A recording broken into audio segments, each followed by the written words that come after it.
तो इस समय हम लाइव है 28 अप्रैल की बैच के साथ और हमारे साथ सारे स्टूडेंट लाइव है और सारे स्टूडेंट लाइव होने के साथ साथ जैसा मैं आपको बताना चाहूंगा कि सारे स्टूडेंट लाइव इस समय हमारे साथ और हमारा चल रहा है डेट सेक्शन का दिन दूसरा। हेलो, डेट सेक्शन का दूसरा दिन चल रहा है।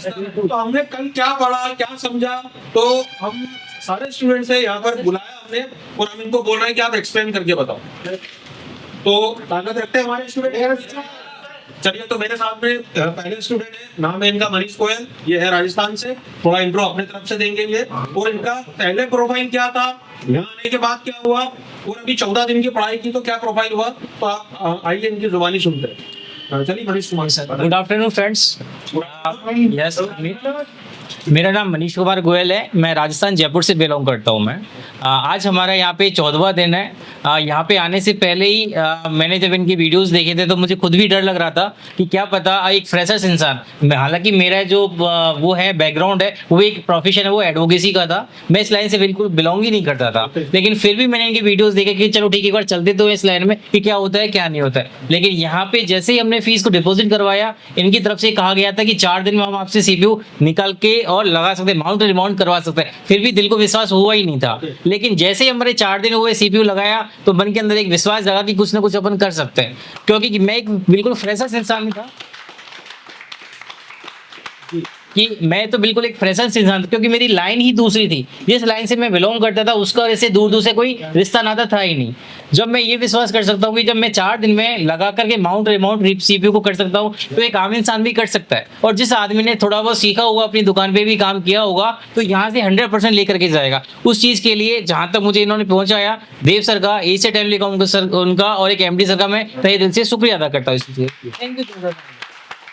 कल हमारे डेट सेक्शन हुआ था। डेट सेक्शन में हमारे पास जैसे हमें भी कभी कभी डर ये लगता ही है कि कोई कस्टमर आता है मोबाइल लेकर के, सर ये मेरा मोबाइल है बंद हो गया, तो हमें भी ये लगता था कि हम इसको स्टार्टिंग करें तो कहाँ से करें। बहुत अच्छा प्रश्न किया आपने। बिल्कुल, शुरुआत होती है तो कहाँ से होती है, तब जाकर के हम सबसे पहले सर ने इतना हमें गट्स दिए कि ठीक है, आपको लगा कर सिर्फ एक चार्जिंग का वो लगा करके चेक करना है कि आपकी रीडिंग उसमें कहाँ तक आ रही है कहाँ तक नहीं आ रही। उससे आप कस्टमर को ये जज कर सकते हो कि आपका मोबाइल 2 घंटे के अंदर आपको सही हो जाएगा नहीं हो जाएगा। बराबर, बिल्कुल, एटलीस्ट अपन डायग्नोस करके अपन ये बता सकते हैं कि हाँ 100% कि आपको मोबाइल बन जाएगा। क्योंकि वो जो कस्टमर आता है वो 2 या 3 जगह से परेशान होकर के अपने पास ही आता है। जब उसको इतना विश्वास हो जाता है कि हाँ यहाँ से बन के चला जाएगा, तो वो संतुष्ट अपन भी हो जाते हैं और वो भी संतुष्ट हो जाता है। वो चीज़ हमें सर ने सिखाया था, उसके बारे में चलो ठीक है आज हम थोड़ा सा एक्सप्लेन करते हैं उसके बारे में। चलिए सुनती। सबसे पहले अपन मोबाइल किसी कस्टमर का, जैसे मान के चलो कि मेरे पास किसी का भी मोबाइल आया, मोबाइल आकर के बंद मोबाइल आता है, अपने पास चालू मोबाइल बहुत कम है, ठीक है। तो अपन सबसे पहले उसको लगा करके अपन देखते हैं कि चार्जिंग में लगा करके अपन देखते हैं, चार्जिंग में लगा करके अपन देखते हैं कि सीधा अपना चार्जिंग IC में जो अपना सीधा जाता है 5 वोल्ट जाता है। ओके, चार्जिंग चालू करो। अपना वोल्टेज यहाँ से अपन जैसे चार्जर लगाया, लगाते ही अपना सीधा चार्जिंग IC में अपने 5 वोल्ट एंटर होते हैं। 5 वोल्ट जैसे अपन एंटर होंगे उसके बाद में वहाँ से सप्लाई को पास आउट हो जाती है।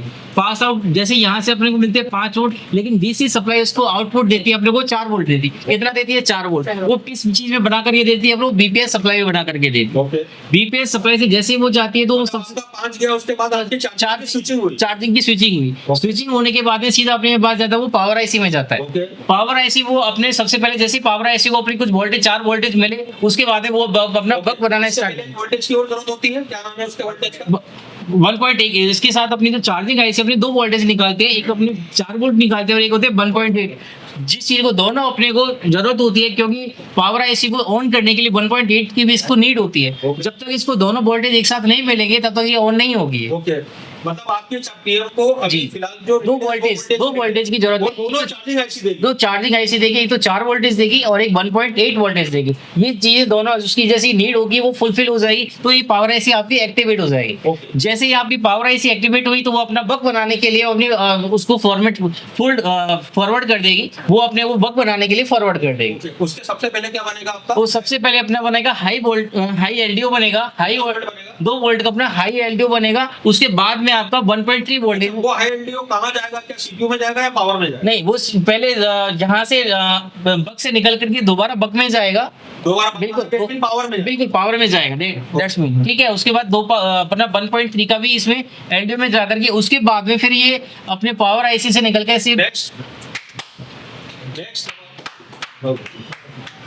नेक्स्ट उसके बाद में अपने यहाँ से बक से निकल करके ये अपने सीपीयू में जाएगा। Okay. ये इनके वोल्टेज जो है अपने 0.9 वोल्टेज अपना इस तरह से निकल करके फिर अपने सीपीयू में जाएगा। हाँ, तो अभी तो ये तुम्हारा सब क्या है? जी, हमारी जो ये वोल्टेज है वो फ्लक्चुएट हो रहे हैं, अप और डाउन हो रहे हैं, क्योंकि जब तक हमारे अगर वोल्टेज अप डाउन होते रहेंगे तब तक हमारी जो सीपीयू है वो हमारा काम नहीं करेगा।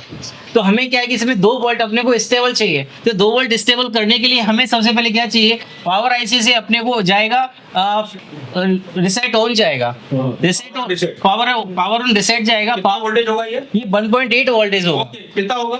1.8 अपने पावर आईसी से जाएगा, पावर ऑन रिसेट जाएगा, तब जाकर के उसको सीपीयू को रिसेट में लेगा, तब जाकर के सीपीयू की तरफ से पावर आपको पीएस होल्ड एक्टिवेट करेगा। अच्छा, बिल्कुल, अगर जब तक ये एक्टिवेट नहीं होगा, जब तक आपके वोल्टेज स्टेबल नहीं होंगे, और हमें चाहिए भी यही, क्योंकि उसमें ऑटो पोर्ट ये बन रहा है, अपने ऑटो पोर्ट बनेगा ये चीज। जब तक हमारे वोल्टेज स्टेबल नहीं होगा, हमारा ऑटो पोर्ट बनता रहेगा, नहीं बनेगा। नहीं बनेगा। तो अपने को जो पोर्ट है ना वो स्टेबल करना है, अपने को पोर्ट एक्टिवेट करना है अपने को।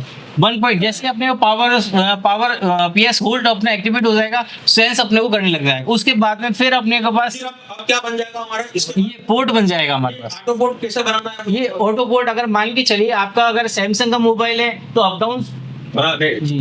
मतलब ऑटो पोर्ट बनाने की प्रोसेस हाँ, ऑटो- हमारे मोबाइल को किससे कनेक्ट करना होगा? हमने डाटा केबल से अपने को कनेक्ट उससे करना पड़ेगा, डीसी सिस्टम से। सिस्टम से सिस्टम से। सिस्टम से अपने को कनेक्ट करना पड़ेगा। और उसके बाद में ईडीएल पॉइंट है वो नहीं, वो इडियट ऑटो पोर्ट बनेगा अभी, जी। क्योंकि हमारा ईएमसी नहीं लगा। ईएमसी हमारा क्या बनेगा? ऑटो पोर्ट, ऑटो पोर्ट बनेगा, जी। मतलब बिना की दबाए ऑटो पोर्ट बने, ऑटो पोर्ट बनेगा। क्या बनेगा? ऑटो पोर्ट क्या दबाए? बिना की दबाए जैसे जैसे हम लगाएंगे ऑटो ऑटो बन जाना चाहिए। उसके बाद में फिर हमारा एलडीओ से हमारा फिर जाएगा सप्लाई सीधा अपना ईएमएमसी में। जैसे हमारा पोर्ट बन जाएगा तो फिर एलडीओ से निकलते हमारे ईएमएमसी और अपने रैम, ये दोनों अपने बन जाते हैं। जैसे अपने ये बन जाएंगे तो फिर अपन वो लगा करके फिर अपन पावर की बटन दबा करके हमारे ये बन जाएंगे, तो फिर हम अपनी रैम और रोम जो है इन दोनों को फिक्स कर देंगे, तो हमारे इस तरह से काम हो जाएगा। Thank you. नीट किसकी है और हमारे को नीट किसकी है? नीट किसकी है? Normal port. नॉर्मल पोर्ट की नॉर्मल पोर्ट में सारे जो वोल्टेजेस बनाएगा कौन बनाएगा? ये अपने एलडीओ के थ्रू एलडीओ बनाएगा। बिल्कुल। नॉर्मल